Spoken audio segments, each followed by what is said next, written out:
Hi guys, this is Cece here from Cece Sharing Space.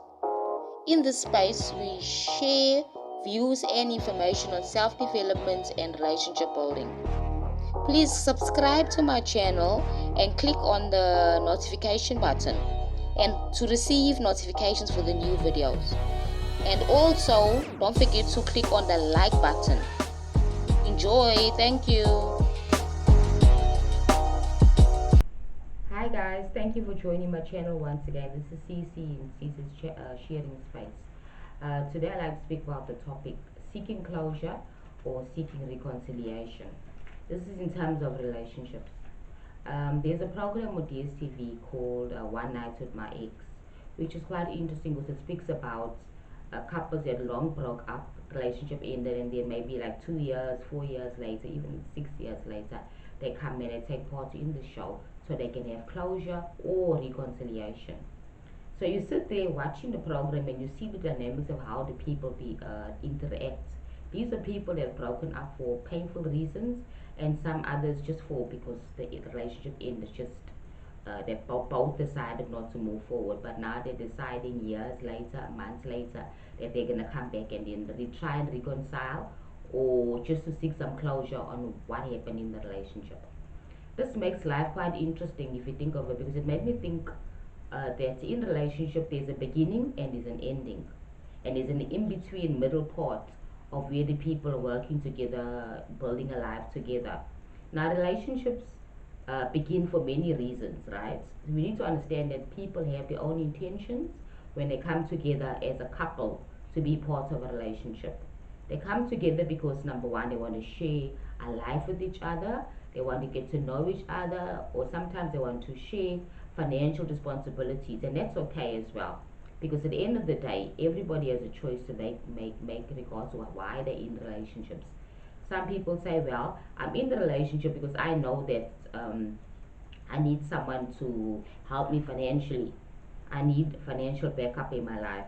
So people decide to be with people, be in relationships, get married because of financial support, and that's okay. That is okay as well. Just that society kind of looks down at those type of relationships because they say that everything should be based on love.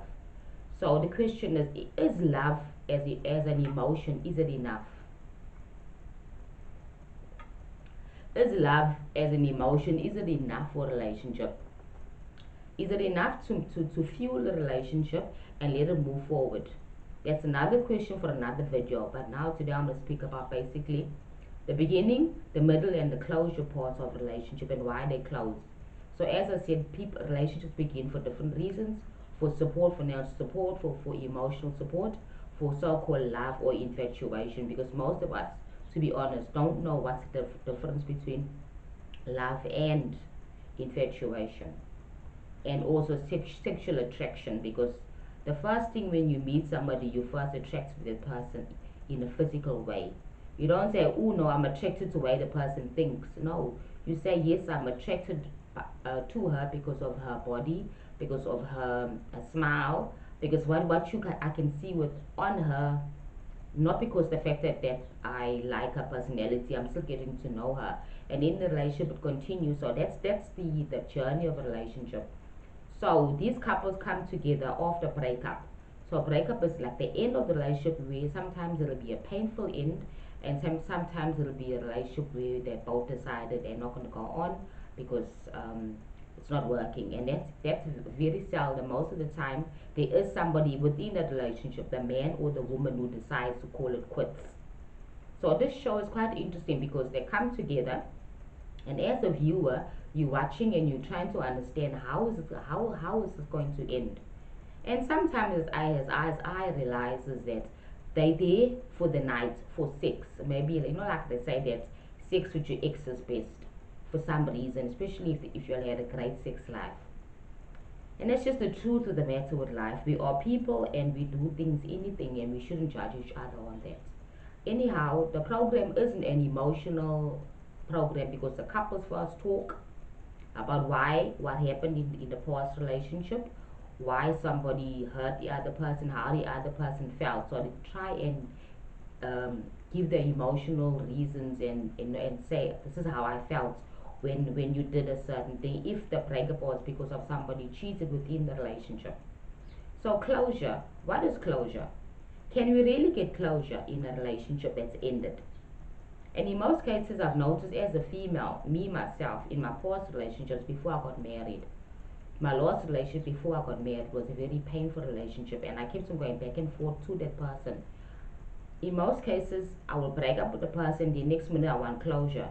And that closure that I needed made me think more about the good things in that relationships and in that relationship and not the bad things. Because at the end of the day, in a relationship there is bad things and good things that happen in a sense that things that make you feel good and things that make you don't feel good about yourself and about the other person and the relationship. So closure basically is about getting a point where you understand why the relationship broke up and you understand that you cannot control this next person, that you can release him or her and move forward in your life.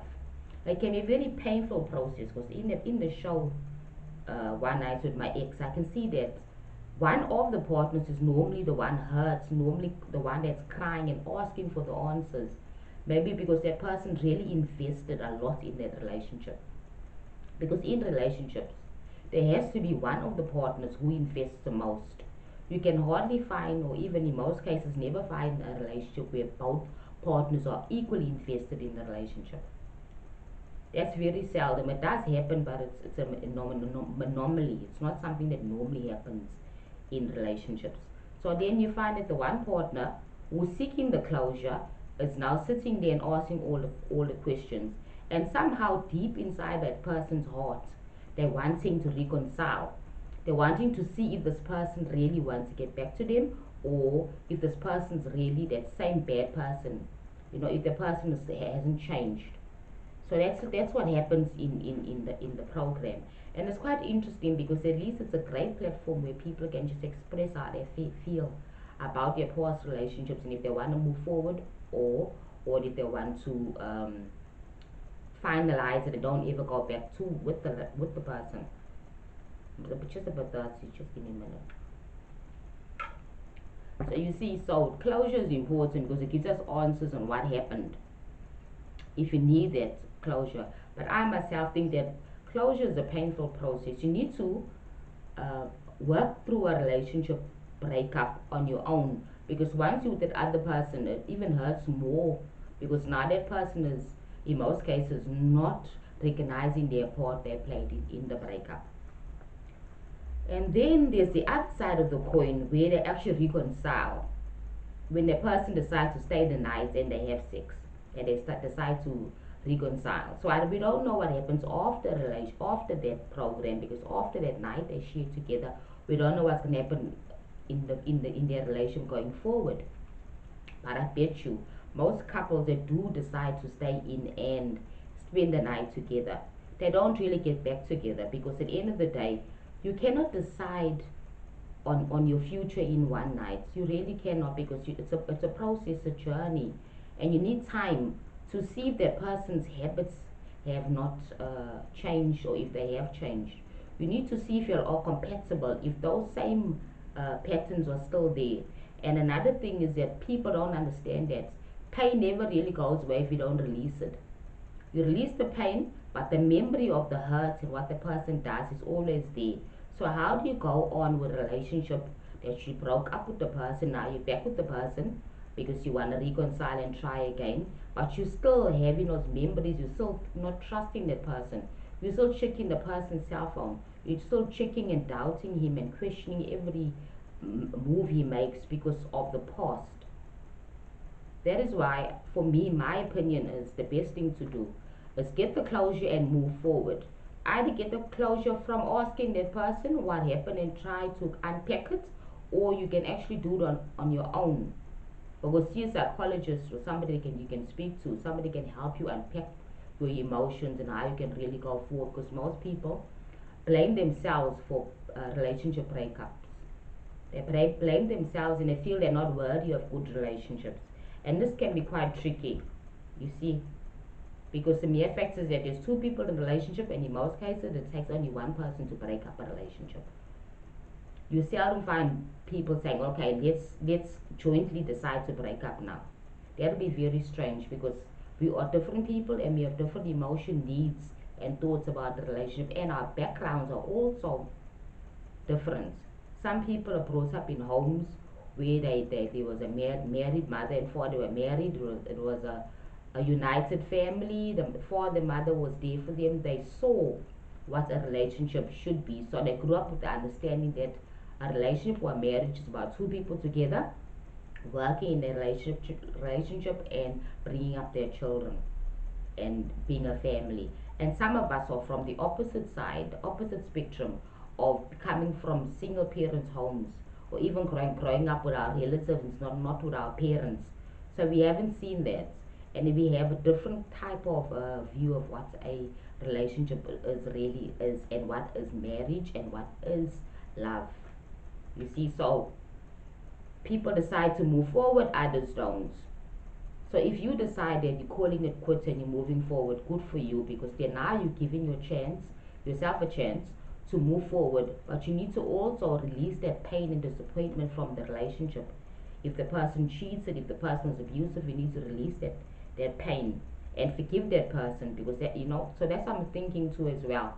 That platform, One Night with My Ex, is quite a good platform for you to forgive that person. Talk to the person, unpack your feelings, and forgive the person, and then move forward in your life. Life is about experiences, and every experience that we go through, it adds to us. It makes us better people, and sometimes it can make us worse people if we're not willing to forgive and release the pain of that painful experience. Not all experiences can be joyful, so we need to accept that and decide that we're going to release the pain and move forward in our lives. Okay, thank you so much for viewing my channel and my video, and please don't forget to like and subscribe, and don't forget to click the notification button.